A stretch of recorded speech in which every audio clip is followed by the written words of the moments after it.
Hi అండి అందరికీ. ఇవాళ అయితే మార్నింగ్ టిఫిన్ అయితే ఇడ్లీ చేస్తానన్నమాట. ఇడ్లీ అయితే చాలా ఇష్టంగా తింటారనమాట మా పిల్లలైనా మా వారైనా. సో మెత్తగా చేస్తాను చూడండి. ఇంకా దానికి పల్లీల చట్నీ చేస్తానమాట. సూపర్ కాంబినేషన్ కదా. పల్లీల చట్నీ వచ్చి కొంచెం నీళ్ళగా ఉంటే అస్సలు తినరు, ఇంకా గట్టిగా ఉండాలన్నమాట వాళ్ళకి, పిల్లలకైతే. ఇంకా అయితే చట్నీ ఇడ్లీ అయితే ఇలా చేసేస్తానమాట. అయితే మా బాబుకి అయితే తీసుకుని వెళ్ళి ఇలా ఇస్తున్నాను అనమాట. మమ్మీ వీడియోలో నన్ను పెట్టొద్దు పెట్టొద్దు అంటున్నాడు, పెద్దోడైపోయాడు మా బాబు అయితే. ఇంకైతే నేనైతే కాఫీ అయితే ఇలా పెట్టుకొని ఇంకైతే మిద్దె పైకి అయితే వెళ్ళిపోదామనేసి ఇలా వెళ్తూ ఉన్నాను అనమాట. ఈ చెట్టు అయితే కనకాంబరం చెట్టు అనమాట, తెలిసిన అక్క అయితే ఇచ్చింది. అయితే అదైతే కుండీలో పెడదామని ఇలా పైకి అయితే వచ్చేస్తాను అనమాట.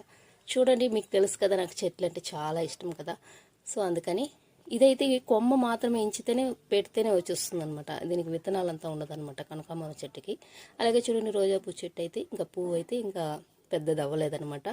పిచ్చి చెట్లన్నీ వచ్చేసింది, అంతా క్లీన్ చేసుకోవాలన్నమాట. పైన పెట్టేస్తాను, అందువల్ల కొంచెం కేర్లెస్ అయిపోయాను చెట్ల దగ్గర. ఇంకా చూడండి, ఇంకా దానిపైన మిద్దె పైన చూడండి ఎంత ప్రశాంతంగా ఉందో. మార్నింగ్ ఇలా పొద్దున ఇలా లేచి ఇటు వస్తుంటే నాకు